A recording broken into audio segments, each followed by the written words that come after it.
আপনি কি জানেন ঔপনিবেশিক যুগে মানুষ আনারস ভাড়া করত? হ্যাঁ, ঠিকই শুনেছেন। আসলে সেই সময়ে আনারস ছিল আভিজাত্যের চূড়ান্ত প্রতীক। আজকের দিনের হিসাবে একটি আনারসের দাম পড়তো প্রায় $৮,০০০ বা বাংলাদেশি টাকায় যেটা প্রায় ৯ লক্ষ টাকারও বেশি। ক্যারিবিয়ান থেকে ইউরোপ বা আমেরিকায় আনারস অক্ষত অবস্থায় নিয়ে আসা ছিল প্রায় অসম্ভব। তাই তাজা আনারস ছিল সোনার চেয়েও দামি। আর যারা এত টাকা খরচ করতে পারতেন না কিন্তু সমাজে নিজেদের ধনী হিসেবে জাহির করতে চাইতেন, তাদের জন্য ছিল আনারস ভাড়ার ব্যবস্থা। একই আনারস হয়তো একাধিক পার্টিতে ঘুরে বেড়াতো, কিন্তু কেউ খেতে পারতো না। কিন্তু আনারস এতবার ভাড়া দেওয়া হতো যে সেগুলো আর দেখানোর অবস্থায় থাকতো না।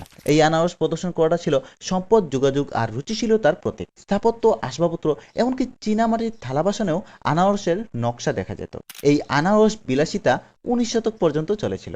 এরপর গ্রিনহাউসে চাষাবাদ এবং উন্নত পরিবহন ব্যবস্থার ফলে আনারস সহজলভ্য হয়ে ওঠে এবং সে তার সেই বিশেষ মর্যাদা হারায়। যদিও আজকাল আনারস ভাড়া আর করা হয় না, কিন্তু এরকম শো অফ করার জন্য মানুষ আর কি কি উপায় অবলম্বন করে থাকে কমেন্টে জানাতে পারেন। এরকম সব মজার কাহিনীর জন্য ফলো করতে পারেন।